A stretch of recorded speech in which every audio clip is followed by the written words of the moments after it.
Hello friends, welcome to Sneha's kitchen. तर आजपासून आपण आपल्या चॅनलवरती एक नवीन सिरीज चालू करतोय, ती म्हणजे श्रावण मास.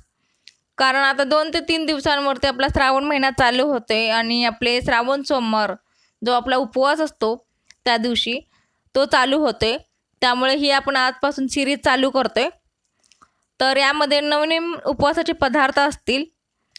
जे आपले पदार्थ आहेत ते आपल्या शरीरासाठी पोषक असतील, हेल्दी असतील.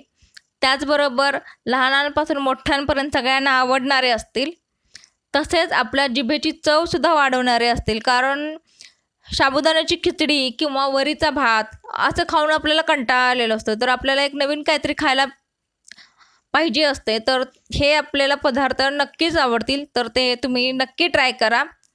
तर त्यासाठी तुम्हाला स्नेहाज किचनला सबस्क्राईब करावं लागेल, बेल आयकॉन दाबावे लागेल, जेणेकरून तुम्हाला माझ्या नवनवीन व्हिडिओचं नोटिफिकेशन मिळून जाईल.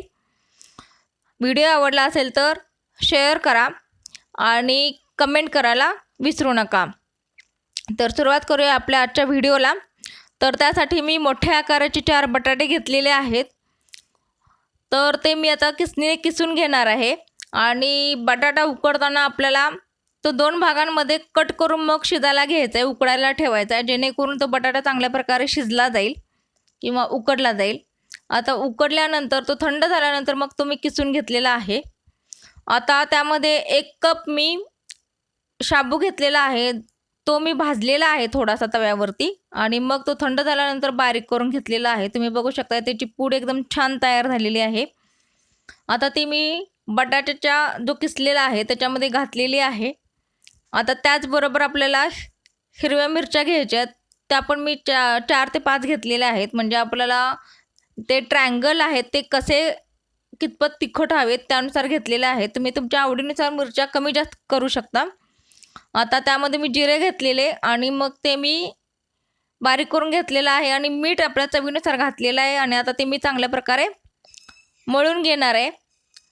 यामध्ये कोणत्याही प्रकारचं पाणी घालायचं नाही आहे, कारण बटाट्यामुळे आपल्या त्या पिठाला चांगल्या प्रकारे बाइंडिंग येईल आणि ते पीठ चांगल्या प्रकारे मळलं जाईल. आता आपलं पीठ मळून झालेलं आहे. थोडंसं हाताला चिटकत होतं म्हणून थोडंसं तेल घेतलेलं आहे आणि ते पुन्हा एकदा चांगल्या प्रकारे मळून घेतलेलं आहे. तुम्ही बघू शकता तो पिठाचा गोळा चांगल्या प्रकारे आपला मळला गेलेला आहे. आता तो थोडा वेळ आपल्याला बाजूला ठेवायचा आहे. तर मी तो थोडा वेळ म्हणजे जवळजवळ अर्धा तास मी बाजूला ठेवला होता. आता तो अर्धा तास चांगल्या प्रकारे भिजतोय तोपर्यंत आपण उपवासाची चटणी करून घेऊया शेंगदाण्याची. तर त्यामध्ये मी अर्धा कप शेंगदाणे भाजून घेतलेला आणि त्यामध्ये 2 लाल हिरव्या मिरच्या घातलेल्या. आता अर्धा कप दही घातलेला आहे आणि त्यामध्ये थोडंसं मीठ घातलेलं आहे चवीनुसार आणि आता ते बारीक करून घेतलेलं आहे. तुम्ही बघू शकताय. आता त्याला आपल्याला तडका द्यायचा आहे. तर त्यामध्ये त्या तेलामध्ये मी जिरे आणि मिरची एवढंच घातलेलं आहे आणि तडका आपला आता त्याच्यावरती तयार झालेला आहे. तुम्ही बघू शकताय. आता कलर पण आपल्या चटणीला छान आलेला आहे आणि तडका पण चांगला बसलेला आहे. आता आपली चटणी झालेली आहे. तर आता आपण ट्रायंगल करायला घेऊयात. तर पीठ हे थोडंसं घेतलेलं आहे, कारण आपल्याला मळत ते ट्रायंगल करायचे आहेत. कारण साबुदाण्यामुळे आपलं पीठ हे कसं होतं, कडक होते, मऊ राहत नाही. त्यामुळे ते मळतच आपल्याला ते ट्रायंगल करायचे आहेत. आता एक गोळा घेतलेला आणि तो मळल्यानंतर मी आता तो लाटायला घेतलेला आहे. गोल आकारात आपला आता तो गोळा लाटून झालेला आहे. तुम्ही बघू शकताय. थोडंसं ते चिरते, पण ते तसंच आपल्याला ते लाटत जायचं आहे. आणि व्यवस्थित लाटून झाल्यानंतर ते जे एक्स्ट्राचं आहे ते काढून घेतलेलं आहे आणि त्याचा स्क्वेअर शेप तयार केलेला आहे, चौकोन तयार केलेला आहे, जेणेकरून आपला ट्रायंगल आहे तो अगदी व्यवस्थित येईल. तुम्ही बघू शकता. आता आपण त्याचे ट्रायंगल्स करून घ्यायचे आहेत आणि ते आपल्याला तेलामध्ये तळून घ्यायचे आहेत. तर तेलसुद्धा मी थोडंसं जास्तच घेतलेलं आहे, कारण ते डीप फ्राय करायचं आहे. कमी तेलांमध्ये मग ते ट्रायंगल आहे ते चांगल्या प्रकारे तळले जाणार नाहीत. म्हणून आता आपल्याला ते चांगल्या प्रकारे तळण्यासाठी तेल घेतलेलं आहे. आता तेल कढल्यानंतर मग त्यामध्ये ट्रायंगल घातलेले आहेत आणि ते तळून घ्यायचे आहेत चांगल्या प्रकारे गोल्डन कलर येईपर्यंत खरपूस तळून घ्यायचे आहेत. आणि तळून घेताना गॅस हा मध्यम ठेवायचा, जेणेकरून ते आतपर्यंत व्यवस्थित तळले जातील.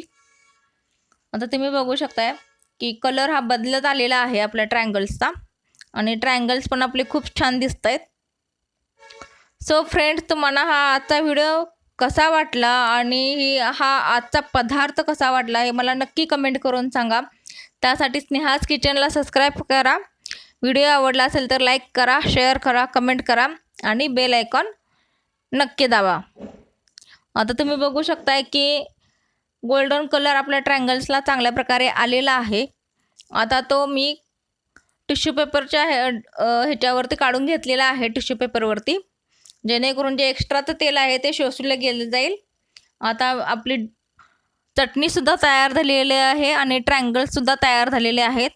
एकदम सुंदर दिसत आहेत आपले ट्रायंगल आणि चटणीसुद्धा. सो फ्रेंड्स, ही रेसिपी तुम्ही नक्की ट्राय करा आणि मला नक्की कमेंट करून सांगा की ही रेसिपी कशी झाली. सो फ्रेंड्स, आपण पुन्हा भेटूया आपल्या नवीन पदार्थाच्या एपिसोडमध्ये किंवा सिरीजमध्ये. तोपर्यंत बाय बाय.